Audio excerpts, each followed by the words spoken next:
Hello guys, welcome back to my channel, जहाँ पे हम आपको बहुत ही इजी तरीके से बताएंगे कि फंडामेंटली और institutionally how Nifty is actually projected and how it is valued based on various fundamental factors. So आज हम आपको बताएंगे कि इस week which is from 27th of June how Nifty will perform and how it will be valued and looked after across by according to the various events.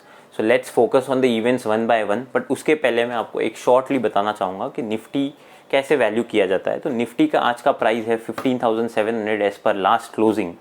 तो 15,700 वो कैसे derive होता है। तो आज के डेट पे निफ्टी का EPS चल रहा है 808 which is 808 rupees multiplied by the PE ratio. So EPS into PE is equal to Nifty which is 15,700। तो EPS आज के डेट पे चल रहा है 808, PE चल रहा है 19.43। अब 19.43 मल्टीप्लाइड बाय 808 करोगे तो 15,700 आएगा। So basically these two components are very important to price Nifty. ये आप तो समझ ही गए होंगे कि PE अगर आपको आप पे नीचे करोगे तो 808 EPS होगा, अगर उसको ऊपर नीचे करोगे तो भी निफ्टी हिलेगा। So let's focus on these two parameters as of now and try to value Nifty कि अगले वीक क्या कर सकता है। तो अगले वीक जो न्यूज़ चर्चे में रहेगी वो है यूक्रेन और रशिया का वॉर, जो अभी काफ़ी समय से चल रहा है। फरवरी से ये कंटिन्यूसली चल रहा है और लोग एक्सपेक्ट कर रहे थे कि ये वॉर ख़त्म होगा, बट अब तक ये fundamentally this is not been valued, this is not been factored in कि ये वॉर ख़त्म हो रहा है। But right now in this week and last week के हिसाब से some people and some institutions have already started projecting कि ये वॉर धीरे धीरे ख़त्म होने की कगार पे है। कैसे, ये मैं बताता हूँ कि यूरोपियन यूनियन ने और ये सारे ही यूरोपियन यूनियन ने एक रेजोल्यूशन पास किया है यूक्रेन को EU में लेने का, and they have accepted Ukraine officially into European Union as on 23rd of June।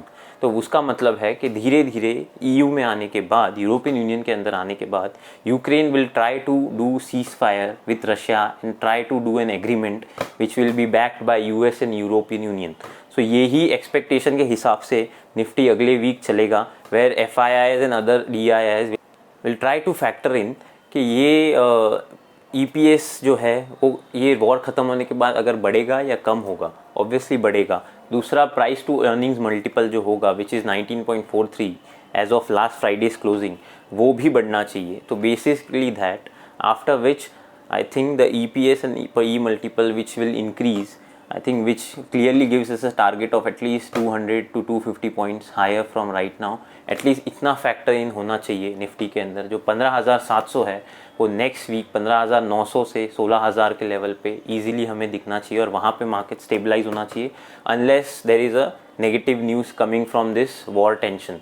दूसरी चीज़ जो है which is very positive, because of this war situation क्या हुआ था, फंडामेंटली इन्फ्लेशन धीरे धीरे बढ़ने लग गया था because commodities had become scarce. Crude oil बढ़ रहा था, कमोडिटीज़ बढ़ रहे थे, जिसके वजह से इन्फ्लेशन धीरे धीरे बढ़ने लगा, which started to hurt our central bank along with Federal Reserve central bank which is of US and ECB as well. तो इन्होंने क्या किया, इंटरेस्ट रेट बढ़ाना शुरू किया more than what they were projected to do.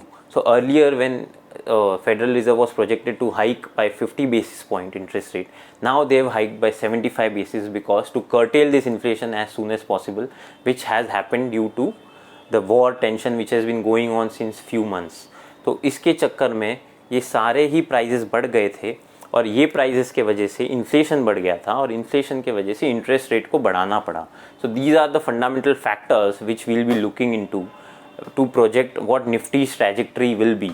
सो अगर ये inflation कम होता है, because we can see clear trend, the lot of base metals like zinc, aluminium, copper, nickel have already started falling down. Crude oil भी अपने $122 से WTI जो West Texas Intermediate which is a global benchmark for oil index, वो भी $160 के आसपास आके wait कर रहा है और रुका हुआ है to further fall down over a period of time because the war tension is going to come down, which will actually affect the inflation to slowly and steadily come down and Federal Reserve to not hike rates which they are expected to around 3.5 to 4%। that is what their target is कि 2022 दिसंबर तक वो वहाँ तक लेके जाएंगे from current 1.5%।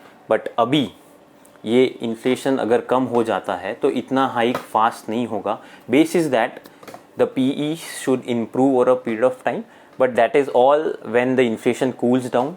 If it doesn't cool down, the market has still a possibility to fundamentally factoring certain downfall.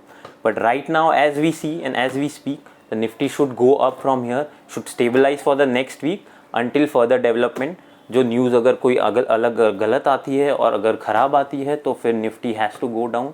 अगर कोई अच्छी आती है तो उसका भी मैं आपको एनालिसिस करके बताऊंगा. But next week there is a huge stability expected and along with some upside in the Nifty as well. So thanks a lot guys. I hope you liked today's video and अगर आपको ये video पसंद आया तो please like and subscribe और share कीजिए इसको जल्द से जल्द. और मुझे बताइए कमेंट्स में कि आपको कौन से टॉपिक पे आपको नॉलेज चाहिए और कौन से टॉपिक आपको जहाँ पे क्यूरियोसिटी है कि which might affect Nifty over a period of time. I will try to give you that explanation as well and we'll try to clear all those doubts of yours. So thanks a lot guys.